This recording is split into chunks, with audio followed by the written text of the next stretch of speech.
ಇಲ್ಲಿ camera ಲೋಕಿಲ್ಲ madam. 11 ತಿಂಗಳು ಮಗು ಇದೆ ನನಗೆ, ಹಂಗಾಗಿ ಡ್ಯೂಟಿ ಕ್ಯಾನ್ಸಲ್ ಮಾಡಿ ಅಂತೇಳಿ ಮೊನ್ನೆ 29ನೇ ತಾರೀಕು ಲೆಟರ್ ಕೊಟ್ಟಿದ್ದೆ.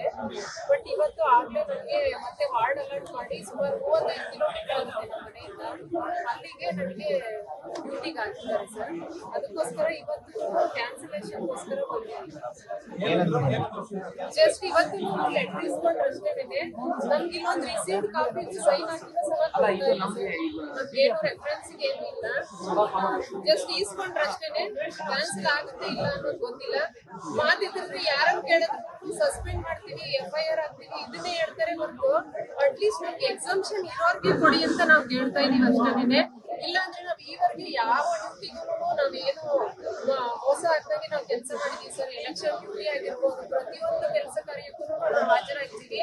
ಟೀಚರ್ಸ್ ಅಂದ್ರೆ ಬರೀ ಅವರು ಈ ಸಮೀಕ್ಷೆ ಮಾಡೋದು ಇದೆಲ್ಲ ಮಾಡ್ಕೊಂಡು ಕೂತ್ಕೊಂಡ್ರೆ, ನಾನೊಬ್ಬ ಹೈಸ್ಕೂಲ್ ಟೀಚರ್ ಇದ್ದೀನಿ, ಮ್ಯಾಥ್ಸ್ ಟೀಚರ್. ಅದ್ರ ಜೊತೆಗೆ ನಾನು ಇವಾಗ ಈ ಸಮೀಕ್ಷೆ ಕಾರ್ಯಕ್ಕೆ ಸುಮಾರು 2 ತಿಂಗಳು ಹೋದ್ರೆ ನನ್ನ ಸಬ್ಜೆಕ್ಟ್ ರಿಸಲ್ಟ್ ಹೇಳ್ತಾರೆ. ರಿಸಲ್ಟ್ ಡೌನ್ ಆದ್ರೆ ಏನ್ ಮಾಡ್ಬೇಕು ಸರ್ ನಾನು? ಆಮೇಲೆ ಇಲ್ಲ ಅವ್ರು ಜಸ್ಟ್ ನಮ್ಮ ಹತ್ರ ಇವತ್ತು ಕಾಪಿ ಇಸ್ಕೊಂಡಿದ್ದಾರೆ ಅಷ್ಟೇನೆ. ಇನ್ನು ಕ್ಯಾನ್ಸಲ್ ಆಗುತ್ತೆ ಇಲ್ಲ ಅಂತ ಗೊತ್ತಿಲ್ಲ ಸರ್. ನಾನು ಈಗಾಗಲೇ ಸೋಮವಾರನೇ ಲೆಟರ್ ಕೊಟ್ಟಿದ್ದೆ, ಈ ಕ್ಯಾನ್ಸಲ್ ಆಗಿಲ್ಲ. ನೆನ್ನೆನು ಬಂದು ಕೇಳಿದ್ರೆ ಇಲ್ಲಿ ಯಾರು ಏನು ರೆಸ್ಪಾನ್ಸ್ ಮಾಡೋರೆ, ಯಾರು ಏನು ಹೇಳಲೇ ಇಲ್ಲ. ಮಗುನ ಬಿಟ್ಟು ಸಮೀಕ್ಷೆಗೆ ಹೋಗ್ಬೇಕು ಅಂತಾರೆ. ನಮ್ಗೆ ನನ್ನ ತಾಯಿನೂ ಇಲ್ಲ, ನಮ್ ತಂದೆನೂ ಇಲ್ಲ, ನಮ್ ಸಂಬಂಧಿಕರು ಯಾರೂ ಇಲ್ಲ, ಹತ್ರ ಇಲ್ಲ ನೋಡ್ಕೊಳ್ಳೋರು. ಹಾಗಾಗಿ ನಾನು ಹೆರಿಗೆ ರಜೆ ಮುಗಿಸ್ಕೊಂಡು ಶಿಶುಪಾಲನೆ ರಜೆ ಹಾಕೊಂಡು ನನ್ನ ಮಗುನ್ ನೋಡ್ಕೊತಾ ಇದ್ದೆ ಇಷ್ಟು ದಿನ. ನಾನೀಗ ಸ್ಕೂಲಿಗೆ ಹೋಗ್ಲೇಬೇಕು, ಅಲ್ಲೂ ಕೂಡ ಕೆಲಸದ ಒತ್ತಡ ಇದೆ ನಮ್ಗೆ. ಹಂಗಾಗಿ ನಮ್ 10th ರಿಸಲ್ಟ್ ಒತ್ತಡ ಇರೋದ್ರಿಂದ ನಾನು ಶಾಲೆಗೆ ಹೋಗ್ಲೇಬೇಕಾಗಿರೋದ್ರಿಂದ ನಾನು ಹೋಗ್ಲೇಬೇಕಾಗಿದೆ. ಮತ್ತೆ ಈ ಸಮೀಕ್ಷೆ ಕಾರ್ಯಕ್ಕೂ ಇವಾಗ ಹೋಗಿ ಅಂತ ಹೇಳ್ತಾ ಇದ್ದಾರೆ. ಮಗುನ್ ಕರ್ಕೊಂಡು ನಾನು ಹೇಗ್ ಸಮೀಕ್ಷೆ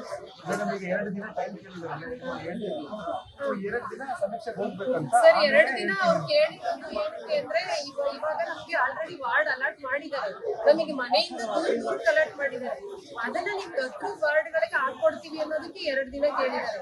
ನಮ್ಗೆ ಎಕ್ಸಾಮ್ಷನ್ ಅವ್ರಿಗೆ ವಿನಾಯಿತಿ ಅವ್ರಿಗೆ ಏನು ಹೇಳಿಲ್ಲ ಸರ್, ಜಸ್ಟ್ ಲೆಟರ್ ಇಸ್ಕೊಂಡು.